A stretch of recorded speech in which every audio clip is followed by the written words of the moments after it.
नमामि। आज हम बात करेंगे सारण शब्द पर।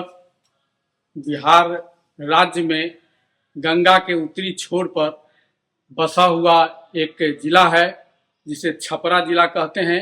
उसी को सारण जिला भी कहा जाता है।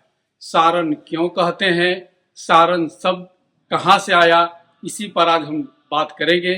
तो सारण जो शब्द है, इसके उत्पत्ति कहाँ से हुई है, इसके बारे में जनरल कनिंघम क्या कहते हैं, हुएन ने क्या देखा, इसी पर आज हम बात करते हैं। तो यह जो क्षेत्र था, पहले यक्ष लोग यहाँ रहा करता था। यक्षों का निवास स्थल था। यक्ष का मतलब ये होता है कि वैसे मनुष्य जो मनुष्य को ही मारकर खाता है, उसका मांस उसके लिए प्रिय होता है और उसका खून पीता है। तो यहाँ जितने भी यक्ष लोग थे, वो सब यही काम किया करते थे, जिसके कारण वहाँ की जनता त्रस्त थी, सब परेशान था, करें तो क्या करें। यहाँ तक कि लोग चैत्य भी बनाया करते थे, उसकी पूजा भी किया करते थे, फिर भी वो लोग मारे जाते थे, उन लोगों को खा लिया जाता था, उसका खून पिया जाता था। तो उस समय वहाँ बुद्ध का आगमन होता है। बुद्ध वहाँ पहुँचते हैं।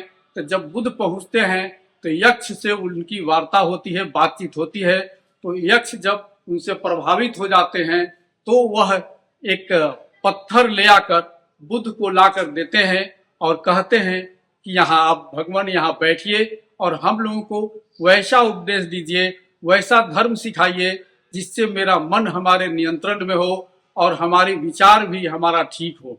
इस कारण से उनके विचार और मन नियंत्रित हो गए और वह हिंसा को छोड़ दिए, हिंसा त्याग दिए और हिंसा का त्याग करके वो बुद्ध के शरण में चले गए।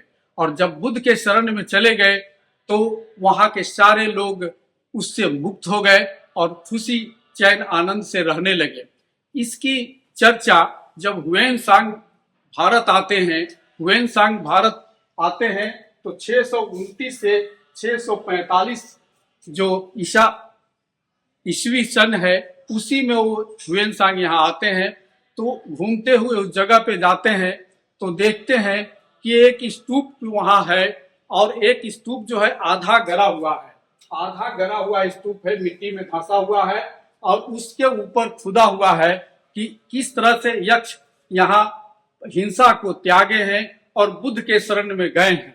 और उसी जो स्तूप बना हुआ है, उस स्तूप से थोड़ा सा आगे में 7 मीटर ऊंचा अर्थात 20 फीट जिसकी हाइट है, वो एक स्तंभ गड़ा हुआ है, शिला का, पत्थर का एक स्तंभ गड़ा हुआ है जिसके ऊपर सिंह रखा हुआ, मतलब सिंह वाले स्तंभ है। तो हुएन ने इसको देखा और यह भी देखा कि वह पत्थर जो यक्ष के द्वारा लाया गया था, जिस पर बुद्ध बैठ के सारे लोगों को उपदेश दिया करते थे, वह पत्थर आज भी मौजूद है। ऐसा हुएन ने अपने डायरी में लिखा है। और हुएन ने जो डायरी में लिखा है उसका अनुवाद किया गया है, वो है मानवर ठाकुर प्रसाद शर्मा जी के द्वारा अनुवाद किया गया।